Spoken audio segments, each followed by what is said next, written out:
కులగణనలో ఎక్కడ లెక్క తప్పలేదన్నారు మంత్రి సీతక్క.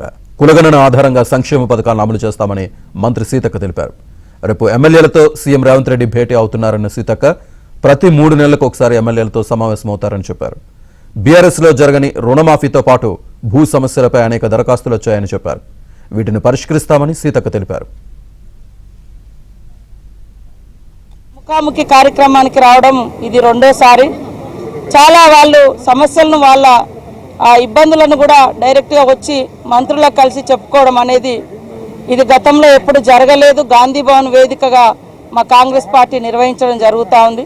ఇవాళ బీఆర్ఎస్ నాయకులు మాట్లాడితే రుణమాఫీ కాలేదని 2014, 15, 16లో తీసుకున్న రుణాలు కూడా మాఫీ చేయకపోవడం అనేది కూడా ఇవాళ ఒక 2-3 అప్లికేషన్లు వచ్చినాయి, నా దృష్టికి వచ్చినాయి. నేను చాలాసార్లు చెప్పినాం, గతంలో బీఆర్ఎస్ నాయకులు రుణమాఫీ సరిగా చేయకపోవడం మూలంగా అవన్నీ కూడా ఇప్పుడు మా మీదకి వచ్చినాయి.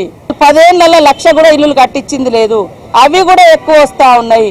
వరకు దేశంలో బీసీ కుల గణన 1931 తర్వాత పాపల ఏది సోషియో ఎకనామిక్ సంబంధించి బ్రిటిష్ కాలంలోనే జరిగింది. ఆ తర్వాత అఫీషియల్గా అథెంటిక్గా ఉన్న కులగణన ఏదైనా జరిగిందంటే ఇప్పుడే జరిగింది. ఇవాళ వాళ్ళకి ఎక్కడ బీసీలకు పెరుగుతున్నాయో, ఎవరి వాటా ఎంత పెరుగుతుందో అని వీళ్ళు పాల్గొనలేదు. పాల్గొనలకు మాట్లాడే అర్హత ఉందా?